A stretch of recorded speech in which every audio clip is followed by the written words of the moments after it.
اور معاشرے کا کتنا کمینہ شخص ہے وہ جو کسی کی بیٹی کو اس لیے تنگ کرتا ہے کہ وہ جہیز نہیں لے کے آئی، یا وہ اس کی خواہش کے مطابق، اس کی توقع کے مطابق جہیز نہیں لائی۔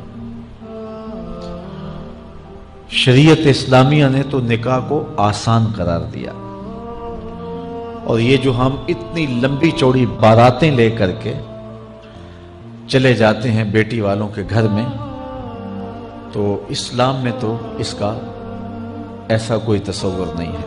500 600 لوگ بیٹی والوں کے ہاں چلے جاتے ہیں اور جس طرح کسی محاذ پہ جا رہے ہیں۔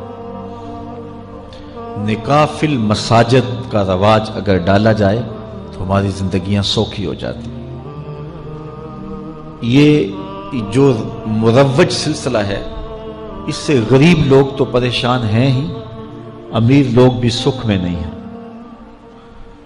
آج 1 کروڑ روپیہ شادی پہ خرچ آ رہا ہے، اور جس کی 4 بیٹیاں ہیں وہ ساری زندگی اسی کام میں ہی لگا رہتا ہے۔ اور غریبوں کی زندگی تو اجیرن ہے۔ غریب کی بیٹیاں سگڑ ہیں، سمجھدار ہیں، سنجیدہ و متین ہیں، پڑھی لکھی ہیں، خوبصورت ہیں، لیکن ان کے رشتے قبول اس لیے نہیں کیے جا رہے کہ ان کے پاس دینے کے لیے کچھ نہیں ہے۔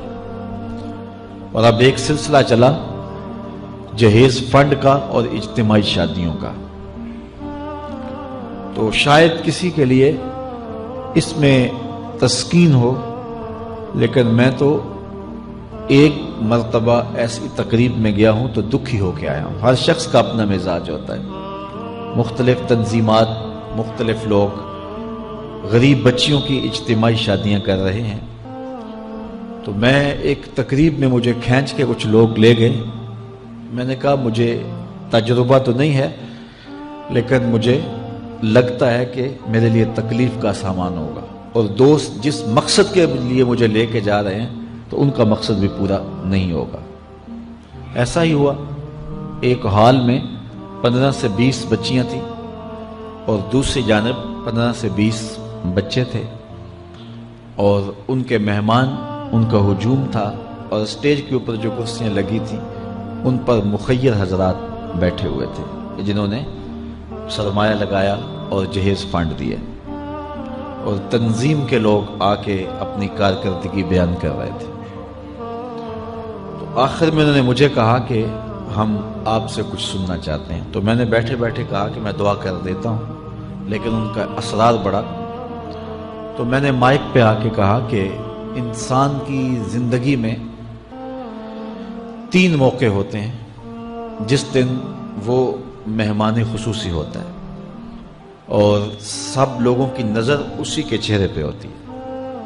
ایک جب وہ پیدا ہوتا ہے تو کالا کلوٹا بھی ہو تو ساری بستی اس کا منہ دیکھنے آتی ہے، اور اسے بہنیں چاند کہہ کے پکارتی ہیں، چاہے اس کا رنگ گہرا سیاہ کیوں نہ ہو۔ دوسرا موقع انسان پر اس وقت آتا ہے جب وہ دولہا بنتا ہے، تو سارے لوگ اسی کو دیکھتے ہیں، اور وہ نگاہوں کا مرکز ہوتا ہے، اور چیف گیسٹ وہی ہوتا ہے۔ اور تیسرا وقت اس کے اوپر تب آتا ہے جب وہ چٹا لٹھے کا لباس پہنتا ہے، تو سارا شہر اس کا منہ دیکھنے آتا ہے۔ تو میں نے کہا ان غریب لوگوں سے آج تم نے یہ حق بھی چھین لیا۔ آج مخیر حضرات کو اوپر بٹھایا اور ان کو نیچے بٹھایا ہوا ہے، اس لیے کہ یہ غریب ہیں، اور کسی کے چہرے کے اوپر میں نے کہا خوشی کے آثار نہیں نظر آ رہے، اداسیاں ہیں، اور اتنے لوگوں کو ان کی غربت کا گواہ بنا رہے ہو۔ ایک دم سکوت طاری ہو گیا حال پر، چونکہ مجھ سے وہ کچھ ایسی باتیں سننا چاہ رہے تھے جس سے ان کو داد ملتی۔ میں نے کہا تمہارے جذبے اپنی جگہ پہ، لیکن کاش کے رات کے اندھیرے میں ان بیٹیوں کے ماں باپ کو تم نے کچھ پیش کیا ہوتا اور یہ اپنے گھر سے رخصت ہوتی تو عرش والا رب بڑا راضی ہوتا۔ لیکن برا کرے نمائش کا کہ ہم نے ان بیٹیوں کا تماشا لگا دیا۔